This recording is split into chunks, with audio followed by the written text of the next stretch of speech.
Up, everybody? I'm Chase Lee reporting for DallasMoviescreens.com, and I got another movie to review for you guys, and that would be Adrift. Now, this one is directed by a wonderful gentleman from Iceland, and I'm not going to even attempt to pronounce his name, because if I do, I'm going to mispronounce it, I'm going to butcher it, and then people are going to get angry down in the comments, or I cannot say his name, and people still get angry at the comments because I didn't want to address this man's name. I'm sorry, it's a lose-lose situation for me, but he is the director of Two Guns, so there you go. But this one stars Shailene Woodley and Sam Claflin, and they are a couple that love sailing and traveling around the world in their boat and really just love exploring life, just kind of, living by themselves, traveling by sea and going to different countries.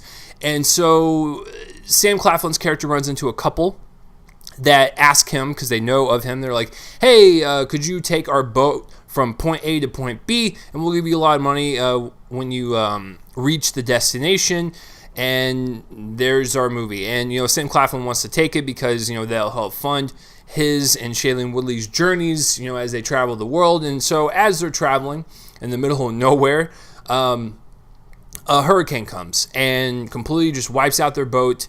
And it doesn't completely wipe it out, but it wipes it out to a point where it almost looks like it's sinking. And it's easily fixable, but there's a lot of damage that's done, and so maybe one or both of them have to try to survive. And there is your story.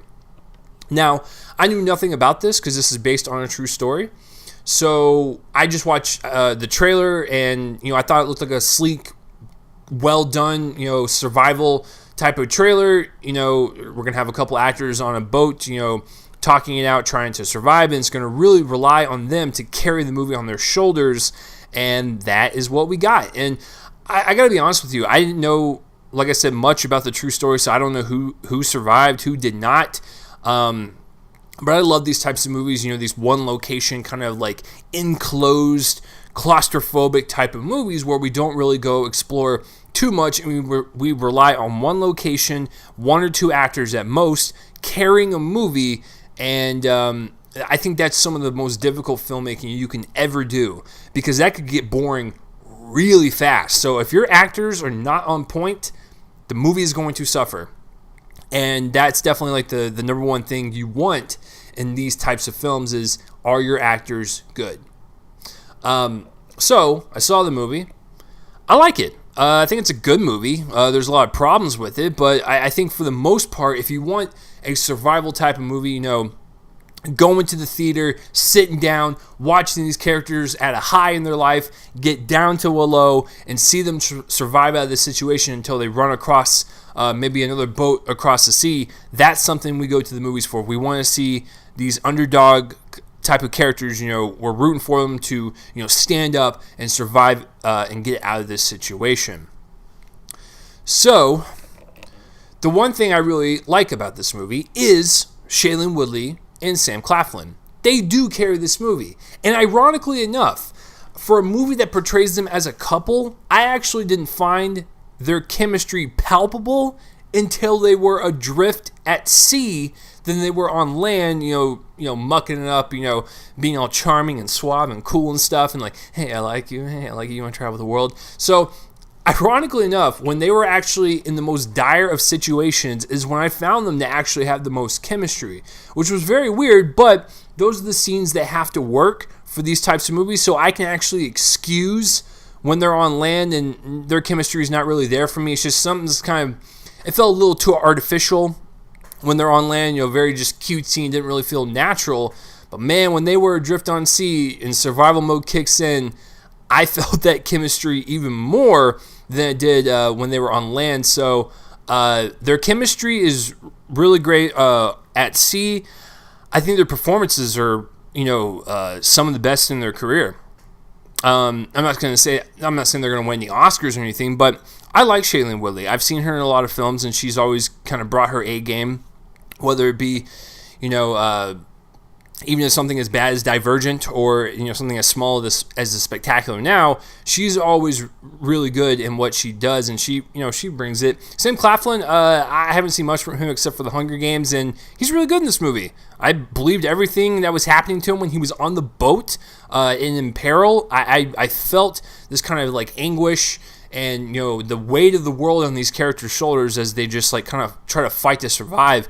And I really kind of felt that as the movie was kind of playing along. However, the way the movie is structured is where it bugs me the most. Because as much as I like when the boat is damaged and they're kind of floating out at sea, the way the movie is cut is nonlinear. It is out of order, and it opens up with a great one shot of Shailene Woodley, crawling out of the boat and trying to get to the surface to see what's going on. And then it cuts to them meeting each other. Okay, and then we do that again. We go back to the boat and then back to the land where they first met and go back and forth, back and forth, back and forth. The problem is, and I understand what they were going with. They were trying to show the parallels of the situations. I get that. But the problem is, when you have something as intense as people trying to survive on a boat, that's where your action is. And that's where it got the most intense. That's where the intensity was ratcheted up. As the minutes passed, it kept getting worse and worse, and that's where you started to feel more engrossed. It would cut off and then flip back to the past when they were on land. That completely sucks all the energy out of the movie when you do that, and so I don't think the nonlinear structure works for this. And they should have just told it from start to finish. In terms of showing them meeting each other on land, getting the boat, hurricane happens, and then survive. I mean, that would have played out better for me. I just thought the jumping from past to present, it was just too jarring, and I cannot believe they went that route. Maybe it'll work for some people, but it did not work for me. But like I said, ironically enough, I felt their chemistry and their performances were really strong when they were out on the boat. Another thing I really appreciated was the cinematography. With stuff like this, you figure you get pretty boring with the water and the boat and, medium shot, close-up shot, wide shot. It can get pretty stale and boring, but they found a way to kind of mix it up and use different techniques to, film this thing. There was a couple of weird, upside-down canted angles from the camera. There was a shot where they follow a character from a cliff down into the water. There was a couple shots where they follow Shailene Woodley when she's diving underwater. It's kind of majestic. It was really kind of dreamlike cinematography, and I kind of dug that. So it kept it visually interesting without getting kind of boring. Considering that it's all set in one location for the most part, that can get boring to some people. But I think the visual component to it does kind of carry the movie forward and just adds that nice little touch. So I think overall, I would recommend this movie quite a bit if you're a fan of Shailene Woodley, Sam Claflin, survival movies.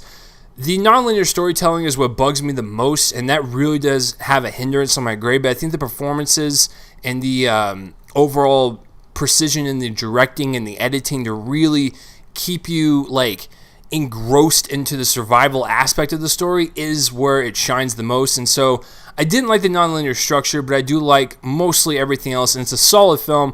But I'm going to give Adrift a B-. So what did you guys think of Adrift, or have you even heard of it? Comment in that place below my face and let me know. And as always, guys, I'm Chase Lee reporting for DallasMovieScreenings.com, and tune in next time for whatever I review next. I will see you guys later.